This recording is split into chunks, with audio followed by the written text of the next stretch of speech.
여러분 안녕하십니까. 황터바에 잘 오셨어요. 오늘은 할례에 대해서 드디어 이제 우리가 함께 생각하는 그런 시간을 갖도록 하겠습니다. 뭐 이쯤이면 이제 그 할례에 대해서 해도 되지 않겠나 싶은 생각이 들어요. 그래서 우리가 함께 창세기 17장에 있는 할례를 공부하도록 하겠습니다. 본문은 17장, 창세기 17장 9절부터 14절까지고요. 오늘은 할례의 의미에 대해서 좀 생각을 같이 하고요. 다음 시간에는 이런 그 구약시대의 할례, 이스라엘 사람들의 할례가 우리와 연결할 때 어떤 의미가 있는지 그걸 좀 집중적으로 생각하려고 합니다. 오늘 말씀은 제가 10절, 11절을 읽을게요. 한번 들어보세요. 너희 중 남자는 다 할례를 받으라. 이것이 나와 너희와 너희 후손 사이에 지킬 내 언약이니라. 너희는 포피를 베어라. 이것이 나와 너희 사이에 언약의 표징이니라. 할례 받으라고 하나님께서 아브라함에게 이제 이야기를 하신 거죠. 그리고 이제 이 할례가 언약의 표징이라 이렇게 이제 하나님 얘기하셨어요. 할례가 뭐예요? 할례를 뭐 여러 가지 복잡하게 이제 우리가 생각할 수 있는데 저는 이것을 계약서라고 그렇게 생각합니다. 하나님과 아브라함이 이제 아브라함으로 대표되는 인간이 이제 구원의 계약을 맺었잖아요. 그러면 이제 계약서가 있는 게 너무 당연한 거죠. 계약을 했는데 계약서가 있어야죠. 그 집을 사도 그 계약서가 있고 그렇잖아요. 제가 매매 계약서 하나 이렇게 띄워 드릴게요. 하나님과 인간이 구원에 관한 계약을 맺었는데 이거 엄청난 계약 아니에요. 그러면 계약서가 있어야 되는 건데요. 하나님은 이 계약을 인간의 몸에 새기기를 원하셨어요. 그러니까 인간의 몸이 계약서가 되는 거다 이렇게 볼 수가 있어요. 그러니까 구원의 언약, 즉 계약의 흔적을 몸에 남긴 것이 할례다 이렇게 보시면 되지 않겠나 싶습니다.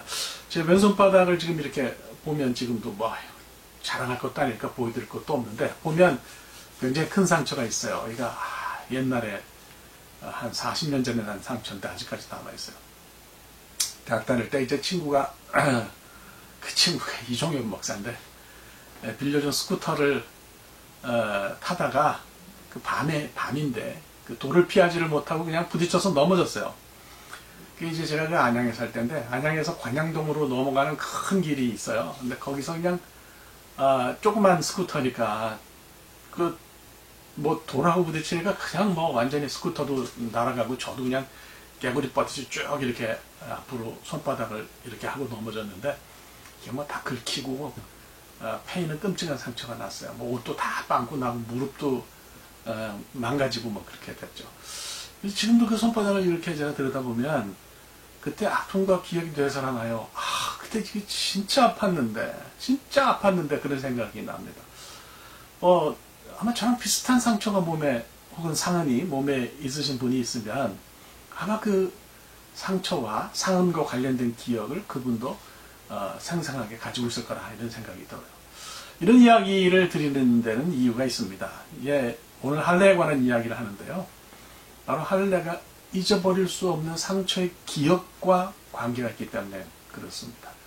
하나님이 이제 아브라함과 언약을 재확인하신 후에 아브라함에게 몸에 상처를 낼 것을 요구하셨잖아요. 할례가 뭐 다른 게 아니고 circumcision이죠. 히브리 말은 브리트 밀라라고 그러는데요.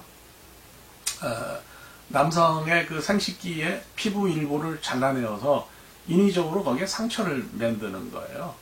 뭐 요즘 아이들이 이제 고래 잡는다 그러면 포경수술하고 비슷하다 그러는데 아주 같지는 않아요. 그 윗부분만 조금 피부를 잘라내는 거니까 흡사하긴 하지만 같다 이렇게 보기는 어렵죠. 요즘 할례의식 좀 궁금하신가요? 조금 얘기를 해볼까요? 제가 히브리 유년에서 공부할 때 이제 파이어스톤이라고 하는 교수가 있었어요. 그분이 자기 아들 할례의식을 거행한다고 초청을 했는데 저는 이제 고이잖아요. 이방인이잖아요. 그러니까 집안에까지 들어가기 좀 미안해가지고 정원에서 어슬렁대는 걸로 이제 그날 그냥 끝냈는데 그래도 할례에 대해서는 정확하게 이제 공부도 많이 했죠. 말씀드린 것처럼 브리트 밀라라 그래요. 밀라는 그 circumcision 할례고요. 브리트는 이제 언약을 뜻하는 그런 히브리 말입니다. 전통적으로 이제 할례를 한다 그러면 다 초대해가지고 지금 요즘 얘기예요. 이제 뭐 그 모임을 하는데요. 미팅을 하는 거죠. 할례를 위한 미팅을 하는데 이제 좌장이 있어요. 좌장을 산덱이라 그럽니다. 원래 헬라 말인데 이게 이제 그 신구약 중간기를 넘어가면서 이게 히브리 말화한 말이에요. 아이의 친구 이제 그런 뜻인데 이 산덱이 이 주관을 합니다. 이 사람은 좌장이고요. 보통 할례를 받는 그 아이의 할아버지인 경우가 많아요. 제가 사진 하나 띄워 드릴게요. 이렇게 좌장이고 이게 아이를 이렇게 이제 안고 있죠. 아이를 안고 있다가 이 아이를 할례를 집도할 집례자에게 주로 랍비들인데 이걸 모헬이라고 부릅니다. 모헬에게 건네주는 그런 역할을 해요.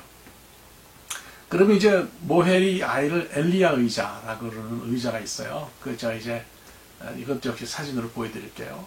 이 엘리야 의자에 이제 누이고서 이제 축복 기도를 이제 모헬이 하죠. 그러니까 랍비가 하는 거죠. 그러니까 왜 여기 누이냐 하면 엘리야가 아이들을 보호한다고 이스라엘 사람들은 그렇게 믿어요. 그래서 이제 그렇게 하는 거죠. 그리고 나서 이제 모헬이 집도를 하는데 제가 자세한 그림은 못 올려드리겠고요. 뒤에서 찍은 사진 하나 올려드릴게요.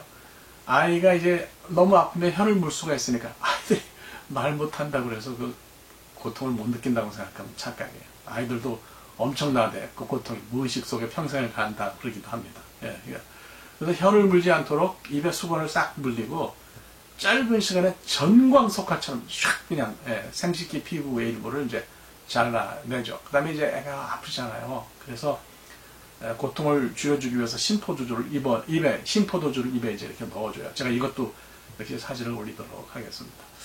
심포도주를 이제 쓴 건 유대인들이 전통적으로 고통을 줄이려고 할 때 이제 사용하는 방법인데요.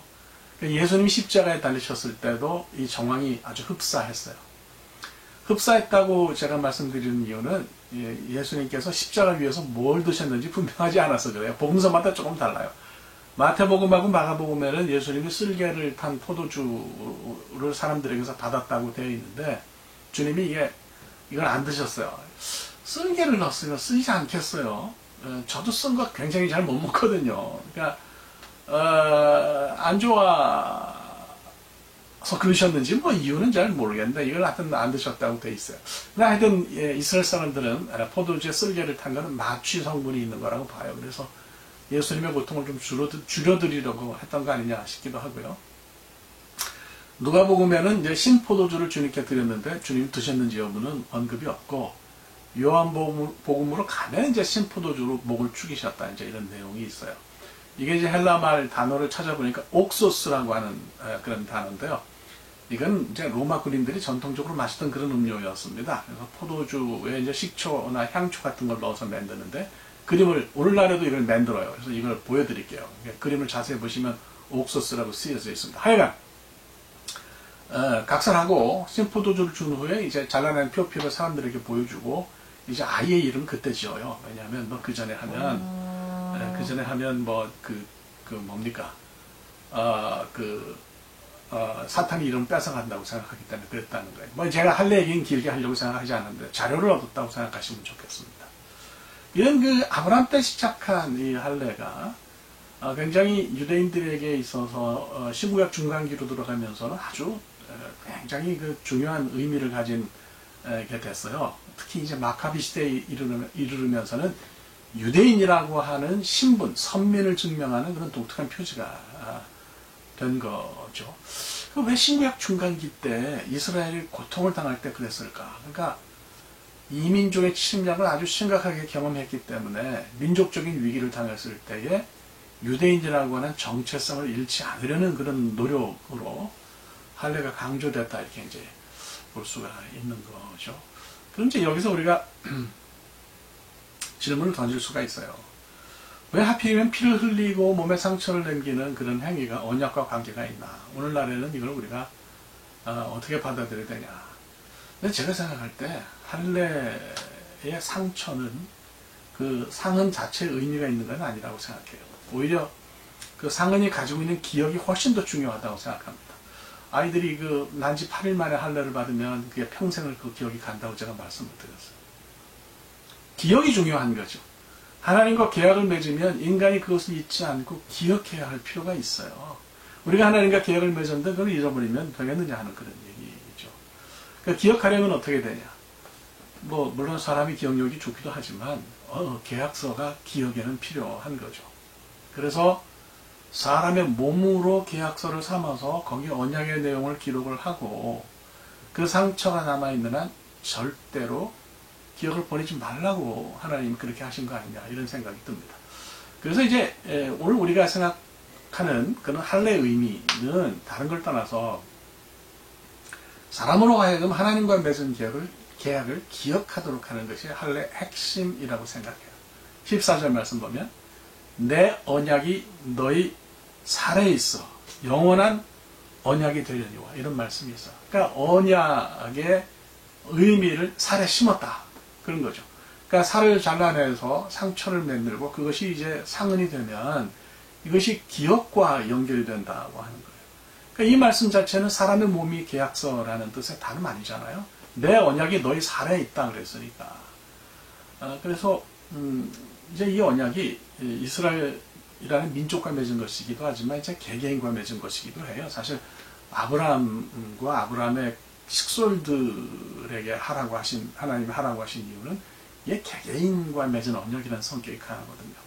그래서 이제 뭐 이거는 성경이 얘기하지 않지만 제가 생각할 때는 사람이 계약서를 따로 뭐 해서 집에 넣어두면 이건 갖고 다니지 않으니까 잊어버릴 수가 있는데 알람이 오겠네. 계약을 몸에 휴대하고 다니면 잊지 않는 펑션이 더 강화된다는 생각이 듭니다. 하나님이 이 사람의 몸을 계약서로 삼으신 이유가 여기 있지 않나 이런 생각이 들어요. 그래서 오늘 좀 말씀을 좀 장황했지만 좀 정리를 해보면 이렇습니다. 할례의 의미는 기억에 있다. 잊지 마시기 바라요. 그래서 유대인들은 몸에 상처를 내서 언약을 기억했다는 거예요. 그만큼 이제 하나님과 우리 관계가 중요하다는 거죠. 그래서 구원의 언약이 몸에 새겨지는 것, 이것이 할례라는 것을 생각하시면 좋겠어요. 그럼 이제 오늘날 기독교인 우리는 할례를 받을 필요도 없고 받지도 않잖아요. 그러면 이걸 어떻게 기억할 거냐 하는 문제가 있죠. 그래서 그걸 이제 다음 시간에 함께 스티그마, 흔적이라는 뜻입니다. 스티그마와 연결해서 생각하도록 하겠습니다. 오늘 여기까지 할게요. 다음 시간에 여러분 다시 뵙도록 하겠습니다. 감사합니다.